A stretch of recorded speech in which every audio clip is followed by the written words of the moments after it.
This is a test of audio from the audience camera.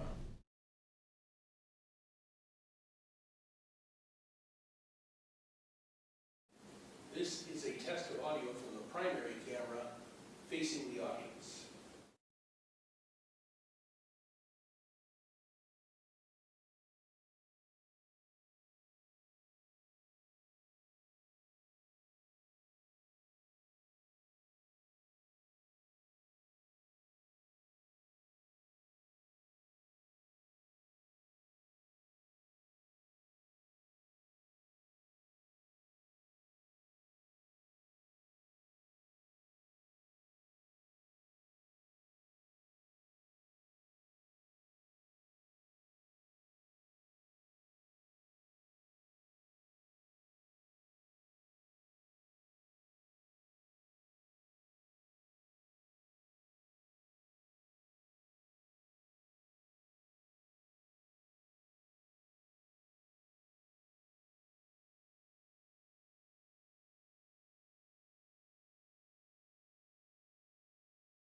going to do a quick test here, so to make, just get you to say a few things.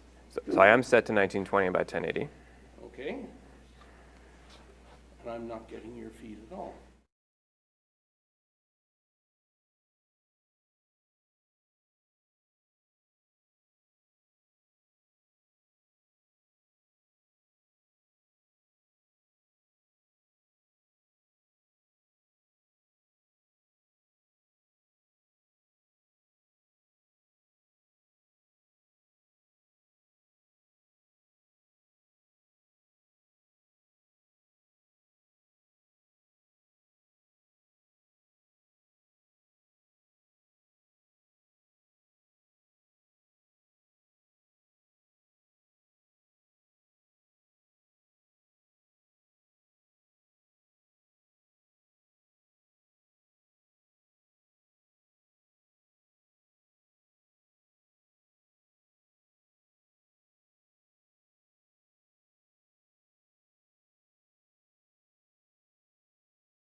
Welcome, everybody, to our very last pizza seminar for the academic year. Before I introduce our speaker, I'd just like to acknowledge Professor Todd Mullen, who organized this seminar all year and provided great speakers and, more importantly, provided great pizza. So thanks a lot, Todd.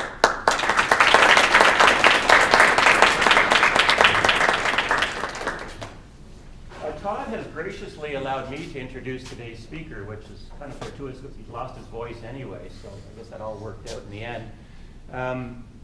I wanted to introduce our speaker today because I've known him for quite some time. Let me give you a brief biography of Jonathan. He was born on a cold Thursday morning in November 1994. Well, maybe I'll skip ahead a little bit. Actually, here's a fun fact, fun trivia fact. Our speaker today shares the exact same birthday as a very famous golfer. Anybody want to take a guess at who that might be? Tiger Woods? How'd it go for it? Not even partial credit for that answer, I'm sorry. I'll give you a hint. The golfer's name is also John. Rahm? John Rahm. I didn't know that. Were you not aware of that? Okay. Our Jonathan here is a pretty good golfer in his own right. He's beaten his dad on more than one occasion. Or one occasion. One occasion? Yeah, so let me fast forward a little bit from his humble beginnings in Hamilton, Ontario. He went through our program here and graduated here in 2016, won the icosahedron prize twice, and he did a really neat honors project. Supervisor's name escapes me for the moment, but it'll come back to me. From here, he went on to the University of Waterloo and did applied mathematics and graduated there in 2018, which is proof positive that you can go from here and you can do grad school anywhere and do just fine, thank you very much. In fact, I see a number of examples of that theorem in this room. Sister Courtney did the same thing. Professor Cameron did that. I'm probably missing somewhere. Anyway, so don't feel like you can't do anything from here. You can. Jonathan came back to PEI and he got married to Phoenix McLeod, who's also was a student here in physics. And they now reside in Brooklyn, PEI. Which is just south of Montague. It's near the roundabout, I would say. If you know where the roundabout is, it's pretty near there. So Jonathan's had a... Anytime. What? You gonna invite us to drop by anytime? Yes, drop by anytime. Well, you won't ever find... Actually, you know where it's near? It's near Ben's all right. We're moving fast. If you go to Ben's Lake, you turn left, yeah. Everybody knows where Ben's Lake is. You know what doxing is? Carry on. Anyway, in the time that we have left, then I'll let Jonathan take over. He's had a couple of interesting positions since coming back to PEI from finishing his graduate work, and I'm sure he's going to tell us about them. We're good there, Chris? Perfect. All right. Well, thank you very much for that very brief introduction, and thank you to the organizers for putting on this seminar, and of course to all of you for listening to me ramble for a few minutes about what I do for a living on this Friday afternoon. So, like I said, I'm hoping to give you a bit of an insight into my career, especially my transition into working with generative AI and how that relates to businesses exploring and adopting this new technology. Of course, pretty much everyone here is likely aware of the impact that new revolution in language models has had. Even Dr. Horrocks has heard of ChatGPT before, and he uses an iPhone 4, so it is obviously a pretty notable technology, at least in the public sphere. But in terms of how businesses are looking to apply this technology to both their development process, their workflows, and build it within their product, there's still a lot of work that is currently being done, so I'm hoping to shed a bit of light on at least my experience with that and what I understand the industry at large is doing. So in terms of the structure of the next 45 minutes or so, it's obligatory, I believe, to have a short about me section. Dr. Horrocks did mention a few things, but I'll give a quick overview of how I got to where I am, and then we'll get into the good stuff. We'll first go over what a large language model, or LLM, is and how it works and the underlying architecture there. And then we'll talk about how these language models and related technologies being applied in industry settings, how corporations are adopting technology. And then lastly, what the career opportunities are in generative AI, and even more generally, how it relates to careers in development or data science or similar. So in terms of my path to date, as mentioned, I did my bachelor at UPEI roughly 10 years ago, so it wasn't that long ago that I was in your chair there. And then I went on to do my master's in applied math at Waterloo. As previously mentioned, I just want to quickly touch on how, when I was an undergrad, I sort of had the perception, or the concern maybe, that coming from a small school to a larger, maybe more prestigious one in Waterloo, I wasn't quite sure how that transition would go. But as myself and a few others in this room can attest to, UPEI does set you up well for success at that next level, whether that's grad school, whether that's working in industry. So I'm happy to discuss that more in detail later if anyone has specific questions. But if anyone is pursuing grad school, especially at a larger institution, I wouldn't have too many concerns. So I did my master's in epidemiology, so the study of disease transfer.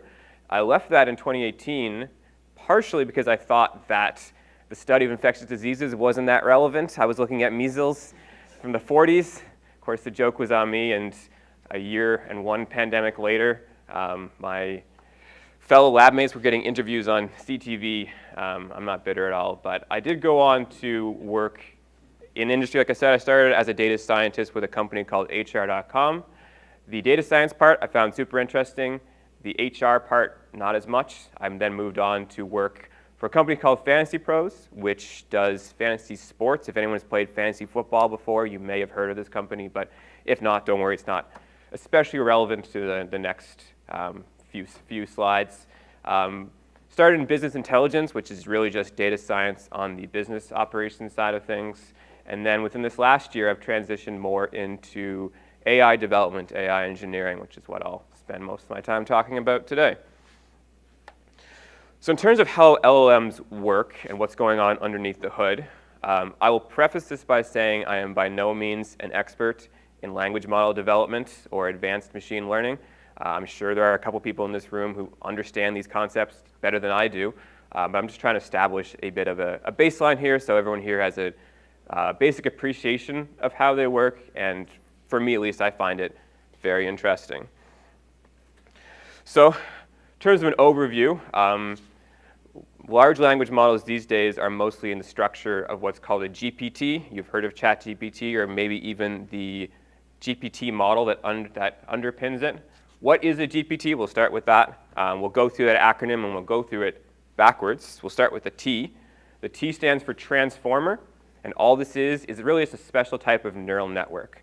If you haven't seen neural networks before, we'll go over what they are, but really at the end of the day, it is simply just a neural network. And then the P stands for pre-trained, which means it's been fed the entire knowledge base of human history, essentially, not quite that extent. In fact, I believe the original GPT was trained how you'd expect any good computer scientist to train it. They went to Reddit and they scraped a bunch of data off of Reddit. I think it was like the links with a certain number of upvotes, but anyway, they've moved on from there and they've trained it with a much larger expanse. And then lastly, it is generative. The G stands for generative. The more traditional use case of neural networks classically was for classification or even for semantic analysis. But with the recent advances, as many of you have seen, they've gotten much better at creating their own intelligent content, whether that's text, images, or video. So these new architectures are generative.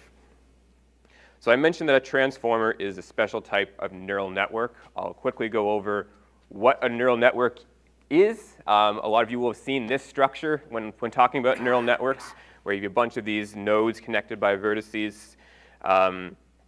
It was originally motivated by trying to emulate the structure of a human brain, how in our brain we have neurons that fire and then activate other neurons. It's a bit of a loose model, a loose emulation at the end of the day, but that was the original motivation. And really, these nodes in here just represent numbers as input. They are floats. You put a vector in.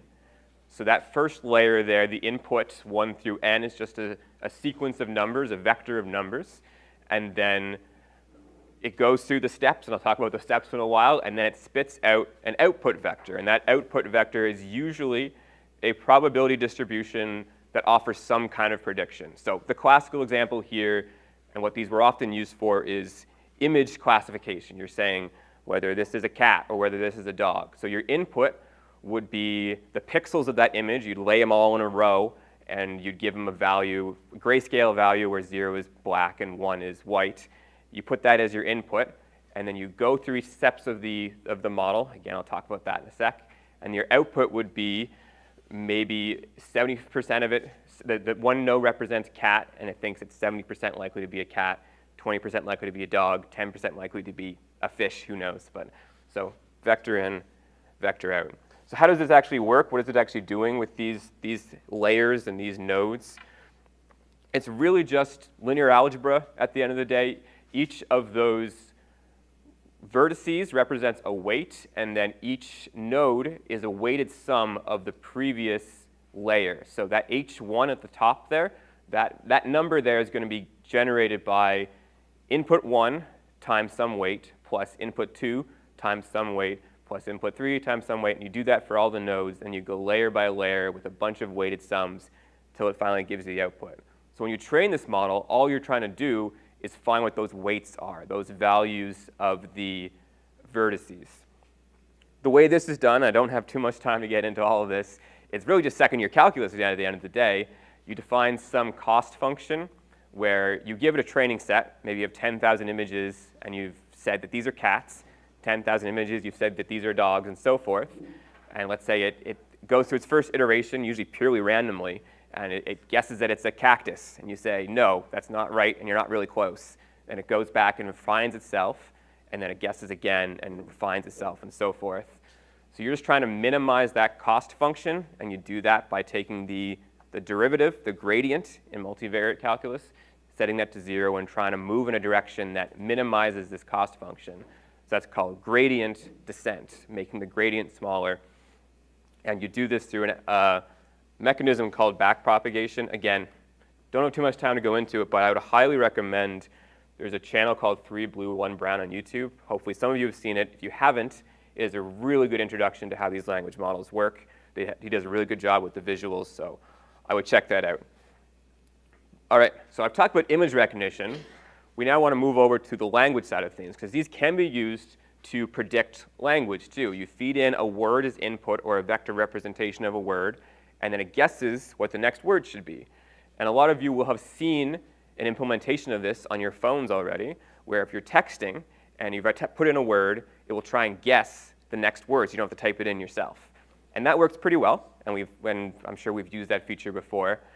If you ever sat there and just hit the next word over and over and over and over again, it gives you a pretty nonsensical sentence, right? And that, for a long time, was the trouble with language models, is that they had very little concept of what happened before. They could guess the next word great, but it had no reference to what was said 10 words ago. And a lot of the research in the 2010s was done around improving this process. They had these structures called recurrent neural networks, where it would just do an iterative process that retained some state variable throughout. That improved things, but it was very computationally expensive because it didn't scale well. And then a paper came out in 2017, late 2017, called Attention is All You Need, which is both a very aptly named paper and a very aptly named mechanism, because this attention mechanism, when applied to a neural network, at the end of the day, all it really did was tell the language model which of the previous words was the most relevant and which it should keep track of, or which it should pay attention to. And it would map words to certain other words and say, this concept is related to this concept, and you should keep track of this. So for example, if I said the sentence, Jonathan came to the talk, and you would predict that it's going to be a pronoun next, right? He, she, it, whatever. but it needs to remember that Jonathan was the subject of that sentence. So the attention mechanism, through a bunch of fancy math, which I don't have too much time to talk about, would be able to recognize that the next word, the next pronoun, should be associated back to Jonathan. And perhaps surprisingly, this works incredibly well.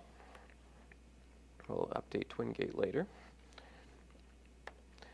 It captures long-range dependencies quite well, and it is highly parallelizable in the sense that when you're processing the input to get a new output, you don't need to do it iteratively. You don't need to go one word to one word, one word to one word. You can process the entire input really well. And if you've used ChatGPT, you can see if you type in a whole big long paragraph, it starts processing right away. And that's because it uses the attention mechanism to understand the input and then get going on the output right away. So it was really the new GPT models are just this attention mechanism applied to neural networks and then scaled up. It's just gotten way bigger in the last few years. And that is a transformer in its most simplistic representation. So lastly, before we get on to the next section, I want to touch on what an embedding is, because I think it's a really interesting concept. I mentioned before that you have a word in and you get a word out, but with a neural network, you need a vector, right? We can't give it a word. So we need a way of representing words with numbers, essentially. We need a way to quantify words. And what people realize when working with these neural networks is that when you have an input layer and you create a model with a bunch of hidden layers and then you get an output, you're really telling the model, or you're really getting the model to have an understanding of what those words mean semantically, but with numbers. So if you have an input, have a bunch of numbers going on, and then you get an output that is related to that input, those hidden layers are capturing and compressing the semantic meaning of that concept with numbers.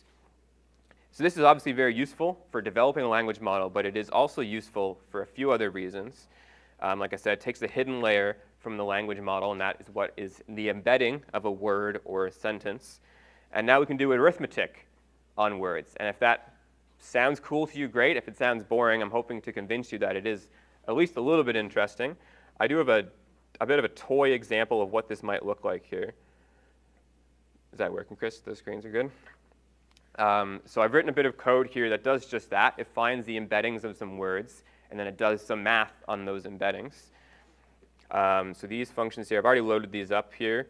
One just gets the embeddings of a given word using the same embedding model that OpenAI used for one of their earlier models, and then just finds this second function here finds the most similar vectors to one that I give it. So if you're talking about vectors in a vector space, similar vectors in terms of distance between those vectors should have similar semantic concepts.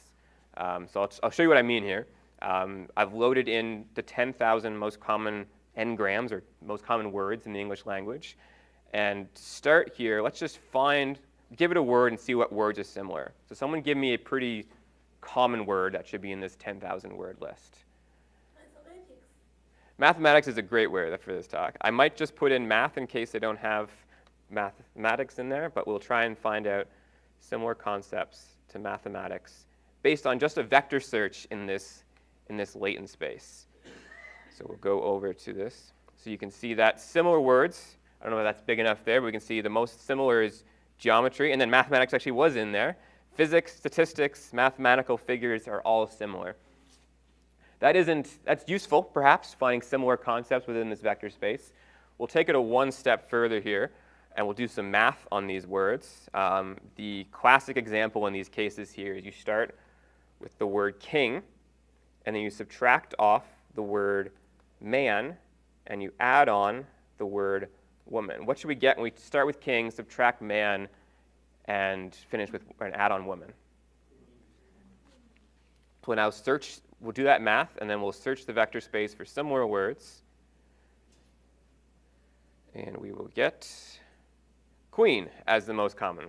So obviously, a bit of a toy example. I will touch on how this is useful, not just in the concept of large language models, but even from a developing AI applications perspective.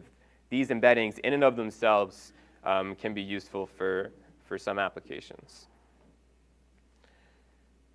So hopefully that gives us a little bit of a baseline into how language models work. There obviously is a lot more going on under the hood, but this at least was a a quick 101 version. I'll now touch on AI in industry, specifically current developmental practices and how AI is commonly being integrated within products and services that businesses offer. From a programmatic perspective, we'll start there because any developer creating an application wants to be able to work with a technology programmatically. Likely a number of you will have used ChatGPT, which is an interface for their GPT language model. But most language models at the end of the day are just being run on a server somewhere, and they usually have an API that you can interact with it. I'll give a really simple example of how that would work. But really, you just start with whatever language model you want to use. OpenAI is still the mainstay in the space, still is the go-to model for a lot of people. But there are other competitors, Google, Meta, Anthropic, all have their own versions, a number of which are open source. OpenAI, ironically, is not open source, but that is a hot topic of the day, if you follow Elon Musk on Twitter especially. But, so you pick your favorite model, and then you can really also pick your favorite programming language too. Python is a very common one for this sort of thing. But if you're building web applications, maybe you'd rather work in Node runtimes, you use TypeScript or JavaScript. There's even .NET SDKs, Java, really any language you want. It's really just interacting with an API at the end of the day. So you can use third-party libraries and use whatever environment you're most comfortable with.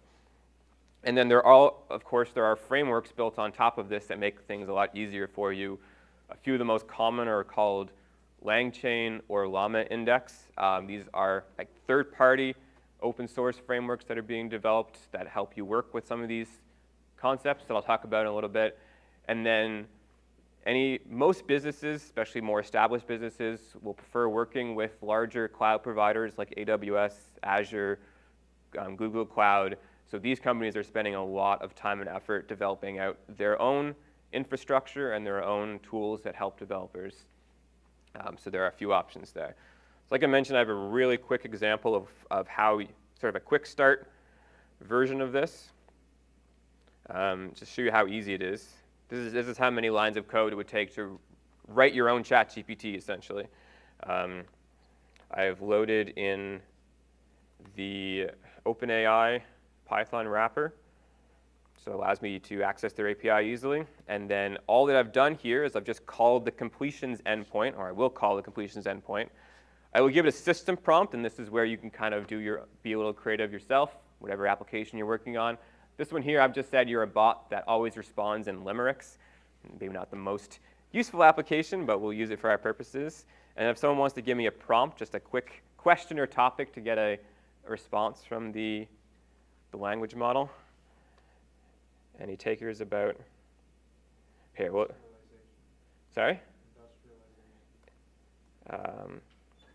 Industrialization. Very appropriate topic for the day. And I will send that over to the language model and see what it thinks about industrialization. It says, in the age of industrialization, machines brought about a transformation. Factories hum with great power, but workers face the hour, striving for fair compensation. That is a very appropriate limerick. So the point of this was to show how easy it was to create an API call to access the model, but now no one's allowed to steal my limerick bot writing idea. I think this can make millions. So really, any of you could go on OpenAI, create a developer account, get an API key. You are charged per query, but for this scale, it's very affordable. This would have cost small fractions of a penny to run this. So it is quite easy to start building with this technology yourself. So now I'll talk a little bit more about more advanced techniques within the AI development space. And this is where a lot of the work is still happening. This is a very new industry, of course. There's a lot of research and a lot of work still being done. One of the most common frameworks or algorithms you'll see is this idea of retrieval augmented generation. The classic workflow of an AI or of an LLM specifically is that the user will ask the language model a question like we just did, and it spits an answer back. And that works great for most applications. The trouble is if you start asking it things that it doesn't know, it hasn't been trained on, it will either tell you it doesn't know, which is fine, I guess. Worse, it'll start making things up. It'll hallucinate, as they call it, and this is a very frequent problem where if you ask it for a result, and I'm sure you've seen this if you use ChatGPT, it will just literally just make something up randomly. So we want to avoid that as much as possible, of course, if we're building a production application. So people have found clever ways of giving it relevant context so that it doesn't make these mistakes and it has this information to generate its answer. And this is where that concept of embeddings comes in, where we just talked about. If you're a business and you have your proprietary data and you want the language model to be able to utilize that to answer questions for users, what you can do is you take that data, you split it up into small little chunks, and then you embed those chunks. That's just what I did with that king-queen example. And then when the user asks a question to the language model, it can then go to that vector database where all your data is stored and search it semantically for bits of context that might be relevant for the user's question. So I have a diagram of that here.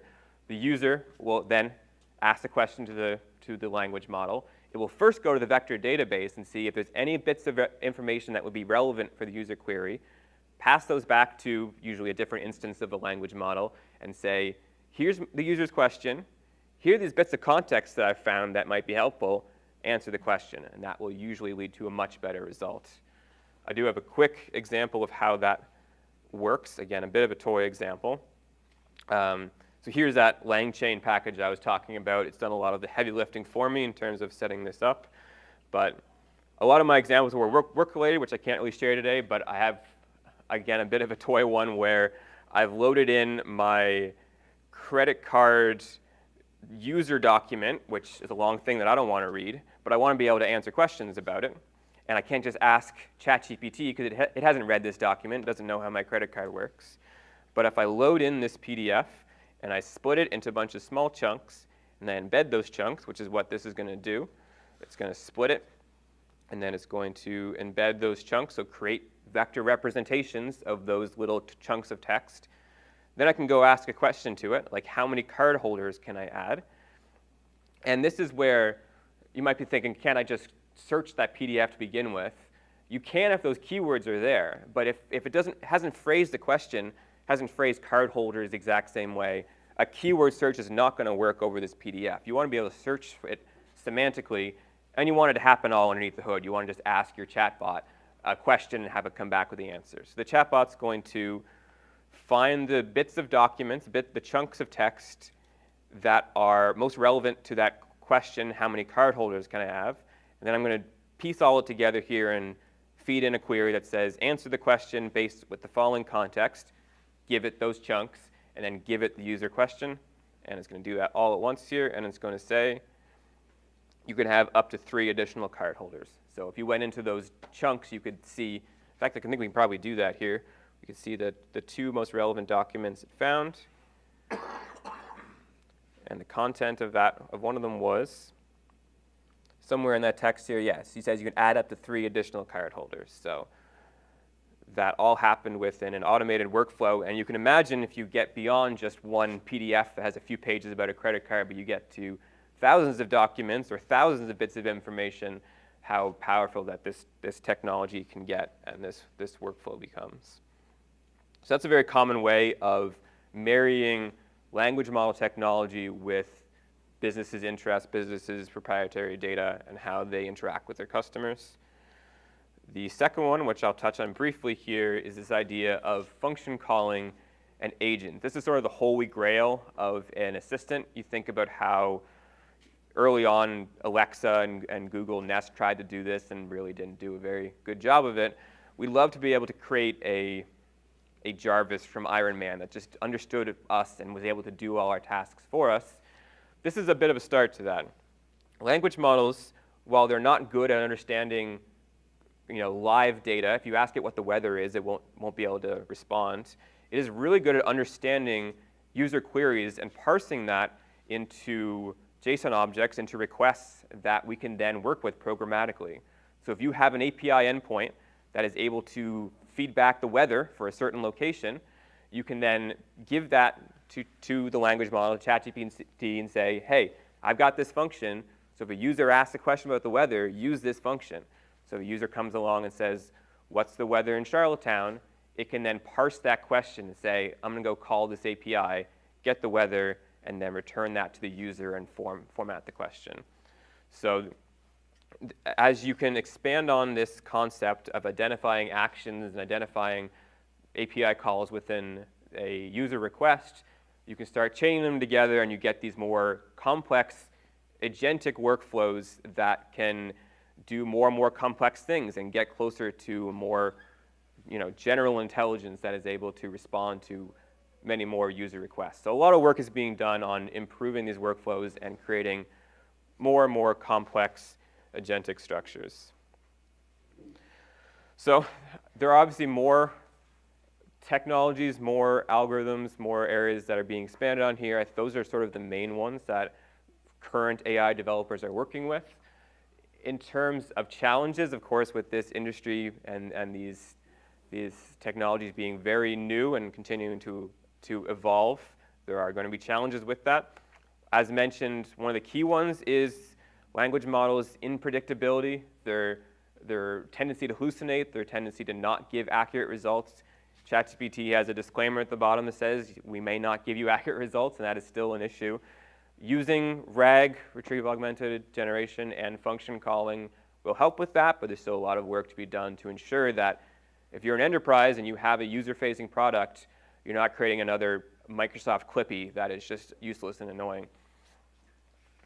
Cost is certainly an issue still. Like I mentioned, most language models charge per query, so which is fine if you're doing it on your own machine and you're getting charged fractions of a penny. But if you have thousands or millions of users, you're now charged thousands or millions fractions of pennies, and that starts to add up. You can deploy your own language models. Like I mentioned, a few are open source. That is still quite expensive for most businesses that are not thousands of employees large, but there are other ways of being clever about how you use the models, when, and how you cache things. Security and privacy, anything on the internet, especially with a business-facing application, has to be secure and private. Anytime someone puts something good on the internet, someone bad is going to come along and try and ruin it for everyone.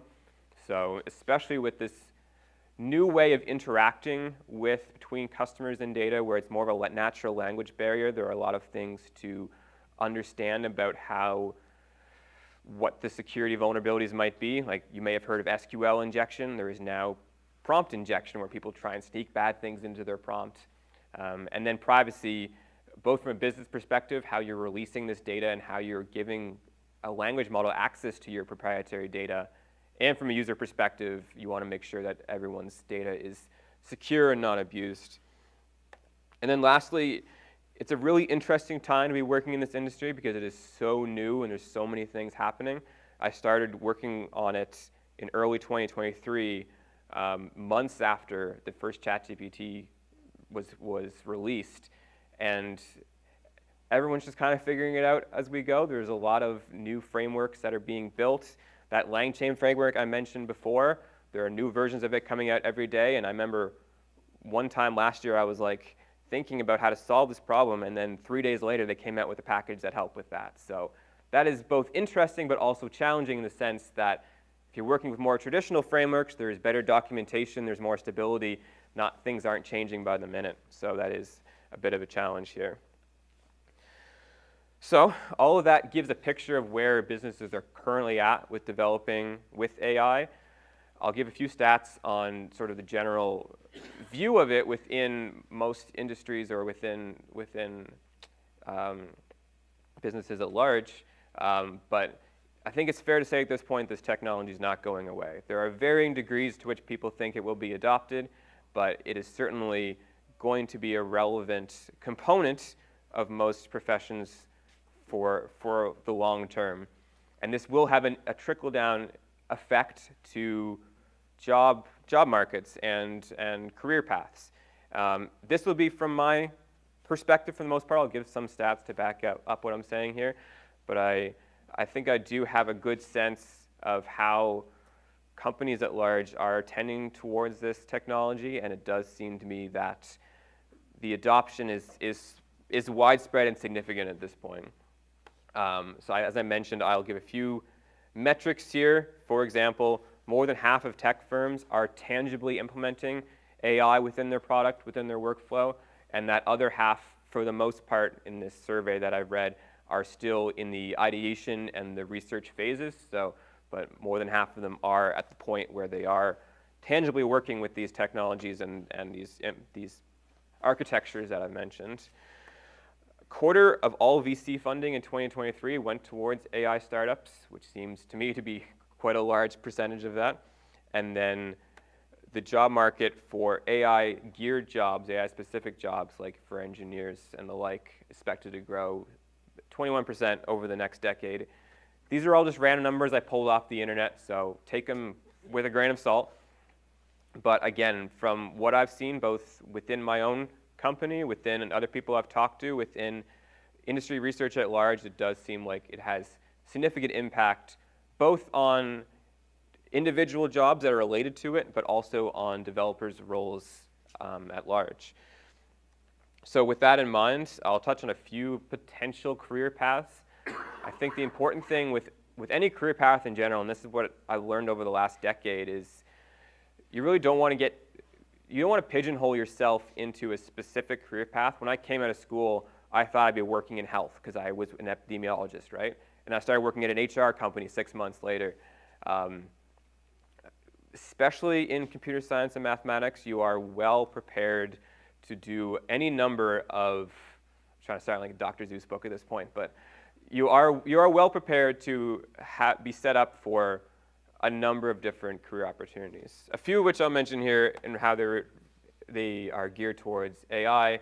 There is definitely a need for talented software engineers who understand how to work with language models and related technologies, like I mentioned here. Most people who have an in-depth understanding of language models and how they work are not, well-rounded, robust software engineers, and you're sort of seeing that in the development. A lot of companies will definitely be hiring for software engineering roles who have some sort of experience or understanding how language models work and how they can be implemented. So I do think that will be incredibly relevant. Relatedly, like I mentioned, some companies are creating their own language models or at least deploying open source ones. So there will be a need for people who understand how to build these things from scratch. I can't really speak to the scale at which jobs will be popping up for LLM engineers, but it does certainly seem like that will be a direction, especially as it become cheaper and easier to deploy. And then everything related to software engineer, there's so many jobs around building and managing infrastructure, DevOps, like I said, security is certainly a concern. Having an understanding of how AI impacts each of these areas, if this is an area that you go into, will certainly be an advantage. And then lastly, if you're going to grad school, if you're doing any sort of research, it's a really interesting time to be in that area. It's not often that you can be doing grad work and publishing papers and have those papers be relevant in industry immediately. Like there are researchers right now who publish a paper and then that result, that whatever they've worked on is being used in industry by companies a week later because it's just that relevant right now. So again, this is my perspective. I'm happy to answer any questions. I don't know if we're doing a question period right after, but again, happy to chat about any areas surrounding my experience or anything with these areas. So thank you very much.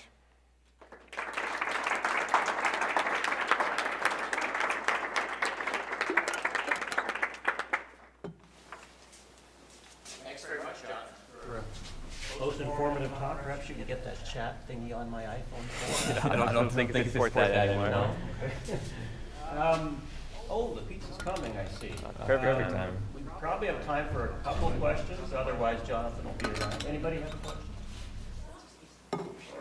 Excuse me, how do we determine the weight or the value of, or weight values between the input layer and the hidden layer?